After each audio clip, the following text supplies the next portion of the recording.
Audencia, spécialisée dans la formation des responsables de demain et l'accompagnement de la transformation des entreprises, vous présente le gros mot de l'écho.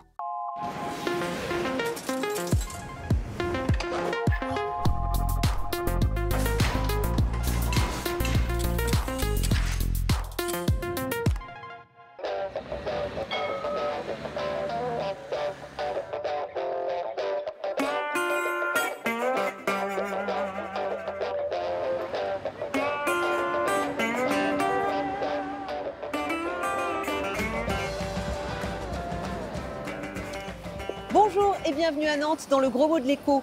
Avez-vous déjà entendu parler des petits lus, ces biscuits au beurre longtemps fabriqués sous le dôme derrière moi? À l'époque, 130 ouvriers s'affairent dans les usines Lefebvre Utile. Les initiales sont restées, mais aujourd'hui, LU, ça veut dire lieu unique et c'est un haut lieu de la culture nantaise. Les sites industriels ne sont donc pas éternels. Des milliers d'entre eux disparaissent et avec eux, des millions d'emplois et de savoir-faire. La désindustrialisation, c'est le gros mot de la semaine. Alors à quoi c'est dû? Et est-ce que c'est grave? Nous vous avons posé la question.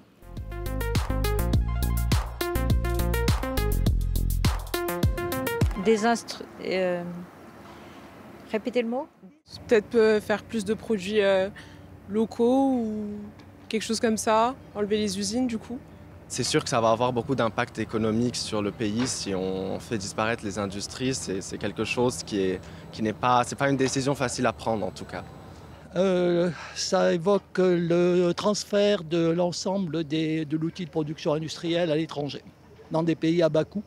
Pour moi, ça m'évoque délocaliser ailleurs.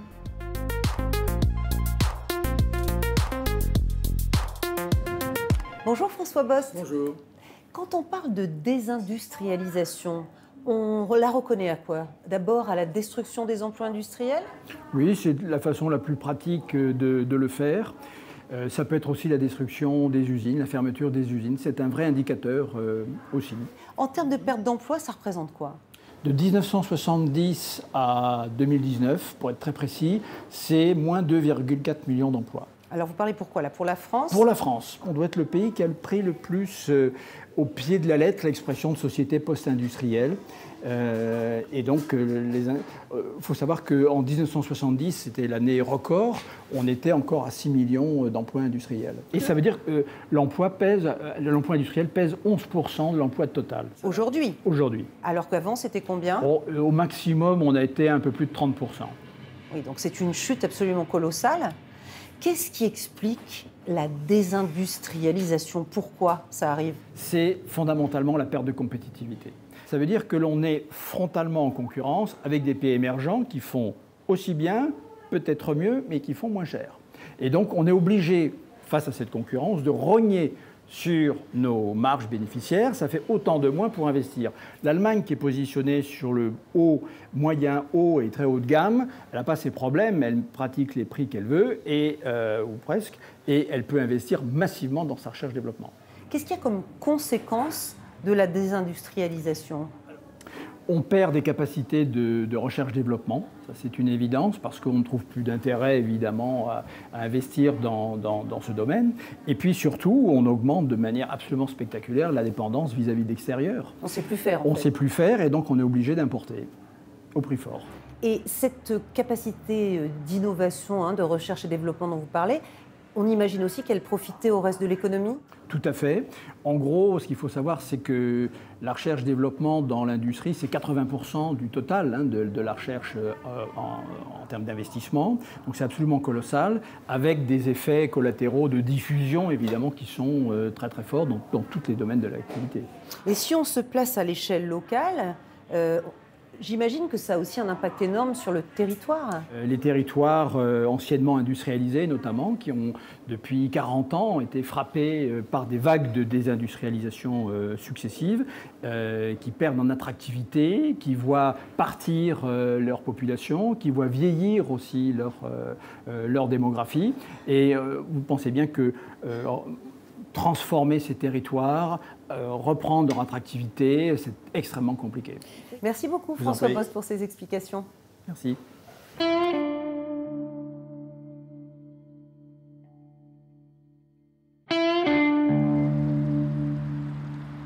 À La Roche-sur-Yon, près de Nantes, la désindustrialisation n'a rien d'abstrait. L'usine Michelin, qui se trouve derrière moi, a fermé ses portes après 48 ans de bons et loyaux services. 619 salariés y fabriquaient des pneus pour poids lourds. Plus assez rentable, selon Michelin, confronté à la concurrence asiatique, le site a cessé toute activité depuis avril 2020.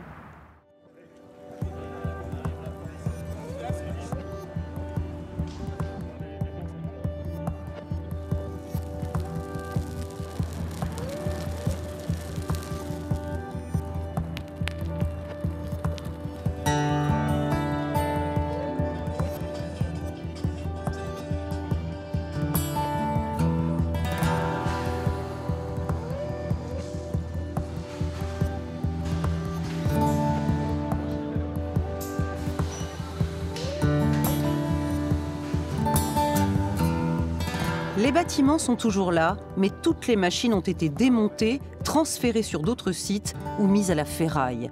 Le 10 octobre 2019, Michelin annonce la fermeture de son usine à La Roche-sur-Yon. Le groupe avait pourtant investi 60 millions d'euros en échange de concessions de la part des salariés. Résultat, 619 emplois supprimés, un gâchis pour Anthony Guillaumeau, syndicaliste à la CGT. Du gâchis d'être rentré dans cette boîte à 22 ans, d'avoir fait des sacrifices par rapport aux horaires 3-8 ou 3-8 où on bosse la nuit, où on a des enfants qu'on voit très peu parce qu'on se croise ou on est fatigué.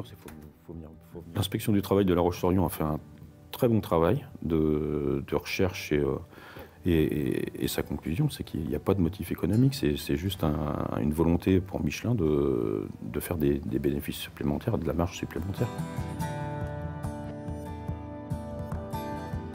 Argument massu de Michelin, la concurrence chinoise. Fabriquer des pneus en Europe devient de moins en moins rentable. Pour rester compétitif, Michelin a donc décidé de ne garder que quelques grosses usines européennes, de se diversifier et de déplacer une partie de sa production.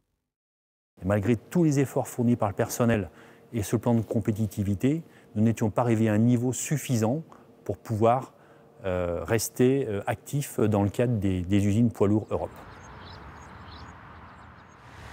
À La Roche-sur-Yon, le groupe remplit ses obligations légales. Départ à la retraite, déménagement vers d'autres usines en interne, proposition d'emploi à proximité. Vous allez bien ? Comment ça va ? Ça va ? En forme ? Michelin passe des accords avec des entreprises locales, comme les Cafés Albert. Sur la convention qu'on a signée avec Michelin, on s'est engagé à embaucher 10 personnes sur 3 ans. 10 personnes, bien sûr, en CDI. La contrepartie, c'est qu'à chaque CDI signé, nous toucherons une subvention de 4 000 €. Concrètement, Michelin a 3 ans pour recréer les 619 postes détruits sur le territoire. Mais la plupart ne profiteront pas aux anciens ouvriers. Pour beaucoup d'ex-Michelin, la fermeture du site rime avec reconversion obligatoire, loin de la gomme. Un choc à l'échelle de La Roche-sur-Yon, mais l'agglomération a d'autres ressources.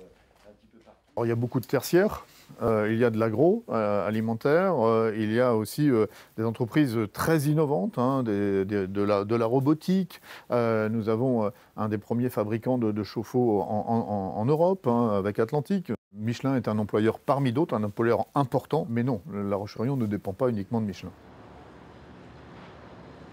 Pas question pour autant de baisser la garde.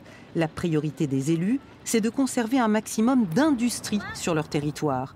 Un objectif bien compris par Michelin, qui, en plus de ses obligations légales, a passé un accord avec la région, le département et l'agglomération. Le site ne sera pas démoli, mais adapté pour accueillir un pôle dédié aux énergies renouvelables. À la place de ces pelleteuses va s'installer une station multi-énergie qui va distribuer de l'hydrogène, du gaz naturel vert, mais également des superchargeurs électriques. Une station-service du futur qui devrait ouvrir ses portes en octobre 2021. Mais elle n'est que la première pierre d'un projet plus vaste.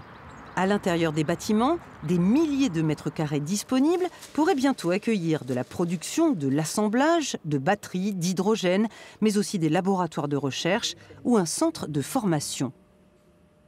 L'objectif, je dirais, d'un pôle d'innovation sur notamment et principalement les énergies nouvelles et renouvelables, c'est de pouvoir accompagner toute la création de chaînes de valeur et de chaînes de compétences qui va s'installer sur le territoire. Tout ça, ça crée de l'emploi, Et ça, c'est un point primordial pour Michelin. On est en Vendée, on voit les difficultés qu'on peut avoir dans d'autres industries entre les carnets de commandes et le besoin de compétences. Il faut qu'on y pense dès le départ pour que ce ne soit pas qu'une idée, mais que ce soit une réalisation dans les années, voire décennies à venir. L'espoir de Michelin et des élus locaux, c'est donc d'attirer des investisseurs privés et publics sur le site et de créer plusieurs centaines d'emplois. À comparer toutefois aux 2300 postes que Bibendum pourrait supprimer en France dans les 3 ans. La désindustrialisation, ses causes et ses conséquences, on résume tout depuis le début et en dessin. La désindustrialisation, c'est comme laisser une maison à l'abandon, ne plus entretenir ni le toit ni la structure. La charpente et les murs porteurs, ce sont les usines. Chaque emploi créé dans l'industrie génère 3 à 4 postes ailleurs dans l'économie. Les sous-traitants, les fournisseurs, les services nécessaires sont autant de briques qui vont permettre de faire grandir l'activité. Mais pour que la maison résiste au temps, elle doit être construite avec des matériaux de qualité. Pour les concevoir, les améliorer, il faut des travailleurs qualifiés, inventifs et de l'argent pour donner corps à leurs idées. En économie, on parle d'investissement en recherche et développement. 2 tiers de ces innovations sont réalisées dans le secteur industriel et profitent ensuite à toute l'économie. Désindustrialiser, c'est un peu opter pour des matériaux moins chers, des travailleurs moins formés, des produits moins performants. À long terme, l'amiante, les termites ou les intempéries attaquent les fondations, les usines et les arts de toute l'économie. Il faut vite recommencer à innover ou se résoudre à détruire le bâtiment et les emplois. C'est la fin de cette émission sur la désindustrialisation. Merci de votre attention. Vos questions ou une suggestion de gros mots, c'est sur Twitter ou sur Facebook. Portez-vous bien et à la semaine prochaine. Audencia, spécialisée dans la formation des responsables de demain et l'accompagnement de la transformation des entreprises, vous a présenté le gros mot de l'écho.